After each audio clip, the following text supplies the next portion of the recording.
हैं और बार बार हृदय में यही विचार आ रहे हैं कि मैं अपनी आत्महत्या कर लूंगी, लेकिन ससुराल के साथ नहीं जाऊंगी। अक्षमा रुक्मिणी जान हो रही है। एक ब्राह्मण पहुंचे। बेटी क्या हो गया, काय को रोई? तुम्हारी शादी का समय है, खुशी का वक्त है, आंसू बहाने का मतलब? कहने लगी पंडित जी ये शादी मेरे मर्जी के खिलाफ हो रही है। मेरा भैया जबरदस्ती मेरी शादी अपने साले से कर रहा है और मैं कन्हैया के अलावा दूसरे से शादी नहीं करूंगी। कन्हैया? हाँ। वो तो यहां कभी नहीं आया। तुमने कन्हैया को कहां देखा? देखा है? जब वो आए नहीं तो तुमने कहां देखा? तो देखा है, मैंने तो खूब देखा है। पागल हो गई क्या?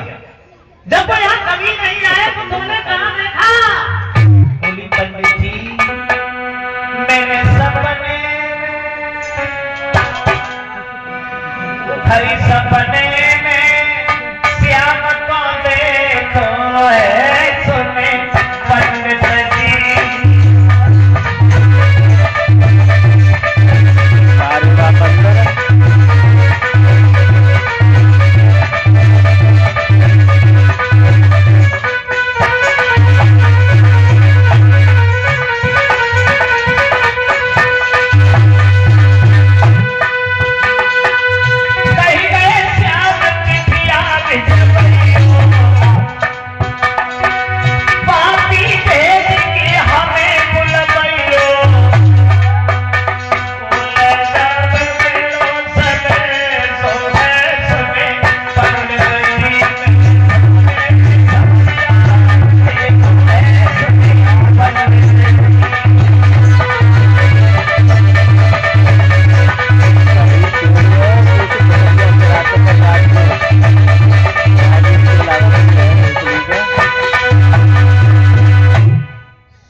बोली किनके हाथ भेजे? पंडित जी यहाँ कोई नहीं है मेरा, एक एहसान आप ही कर दीजिए, मेरी चिट्ठी को भगवान तक पहुंचा दीजिए। पंडित जी बोले हम पहुंची गई, बुढ़ापा है, पैदल भी चला नहीं जाता, द्वारिका बहुत दूर है, हम तो रास्ता में ही मर जाएंगे।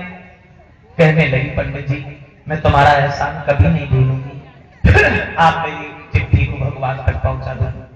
कापर लिखे रुक्मिणी का प्रेम पत्र लेकर के बूढ़े से ब्राह्मण जिस समय चले हैं, भगवान कृष्ण के दर्शन ही हो जाएंगे यही सोचकर आगे बढ़े हैं। 2-4 कोस तो निकल गए, बुढ़ापे में पैदल नहीं चला गया। पंडित जी ने सोचा रास्ता के किनारे बाग बड़ा सुंदर है, चलो छोड़ो बाग में चलेंगे, थोड़ा आराम करना है। सोचने लगे पंडित जी पानी मिलवाए लो, अब पानी मिलवाए लो, चाय बगिया में पानी मिलवाए लो, चाय बगिया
बुढ़ापे में पैदल नहीं चला गया। और दोस्तों, बुढ़ापे में पैदल ही नहीं, बुढ़ापे में तो भगवान की दया से कुछ होते नहीं। इंद्रियाएं अपना काम करना बंद कर देती हैं।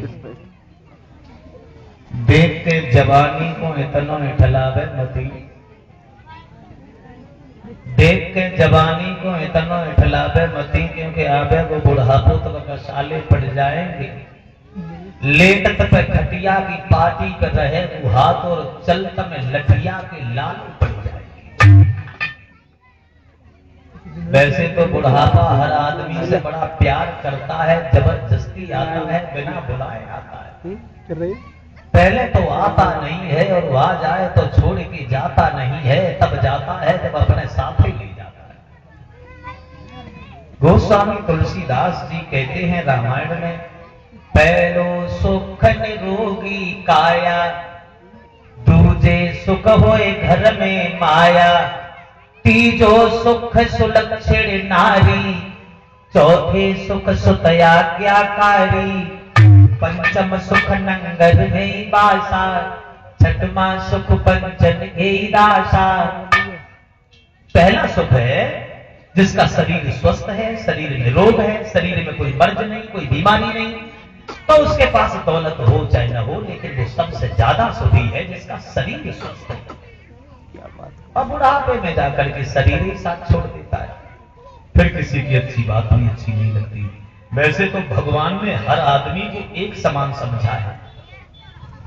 हर आदमी के पीछे भगवान ने 4 आदमी लगाए हैं, चाहे वो ब्राह्मण हो, चाहे मेहतर हो, अज्ञान हो, चाहे विद्वान हो, बलहीन हो, चाहे पहलवान हो, कमजोर हो, चाहे धनवान हो। 4 आदमी हर किसी के पीछे। लड़कपन, जवानी, बुढ़ापा और मौत, ये 4 हर किसी के पीछे लगे, और चारों के काम भी अलग अलग है। कभी अपने शब्दों में कल्पना कर रहा है। जैसे ही मां के गर्भ से जन्म हुआ तो सबसे पहले आ गया, कौन आया? लड़कपन। लड़कपन में बड़ा आनंद था, बड़ी मौज थी। एक ने बड़े सुख दिखाए। किसने सुख दिखाए? लड़कपन में। एक ने बड़े सुख दिखाए, खेले कूदे कोलाहल मचाए, पट्टी बस्ता बगल में दबाए, पढ़ने पाठशाला में ढाए। क्या बताऊं, बताया न जाए, उन दिनों की बड़ी यादें आए। लड़कपन में बड़ा आनंद था, कोई चिंता नहीं थी, लेकिन लड़कपन हट नहीं पाया, तब तक जवानी आ गई। बोलिए हटो, मेरा नंबर है। लड़कपन बेचारा छोड़ के चला गया, जवानी आ गई। जवानी ने शरीर से बड़ा प्यार किया, लेकिन सुख से सोने नहीं दिया। एक ने ऐसी गड़बड़ मचाई। किसने गड़बड़ मचाई? जवानी ने। एक ने ऐसी गड़बड़ मचाई, घर वालों ने शादी रचाई, नर से नारी की जोड़ी मिलाई, बच्ची बच्चा भाई खुशी मन मनाई, और सारे जीवन में जो कुछ करी कमाई, बस अब बच्ची बच्चन के खाने आई। जवानी जामे निकली गई, तो में बड़े प्यार से रही, लेकिन गई तो सोत भी छोड़ी गई। कहीं क्यों नहीं गई कि हम जा रहे हैं? बुढ़ापा तैयार बैठा था, बोला हटो, और दिन से इंतजार कर रहा हूं। जवानी चली गई, बुढ़ापे ने बड़ा दुख दिया। एक ने आके ऐसा दबाया। किसने दबाया? बुढ़ापे ने। एक ने आके ऐसा दबाया, सिर हलामो खोखला बनाया, खांसी खुर्रा ने अड्डा जमाया, चलती कमर को कमान बनाया, जिन्हें पाला पनासा पढ़ाया, टूटा खटोला उन्होंने दिखाया। अरे बुढ़ापा हट नहीं पाया, तब तक मौत आ। एक छाती पे आके चढ़ेगी, जान से तन को खाली करेगी, लाश झटपटी घर से उठेगी, जाके शमशान में पड़ेगी, आग लगेगी जिसमें जलेगी, फिर मिट्टी में मिट्टी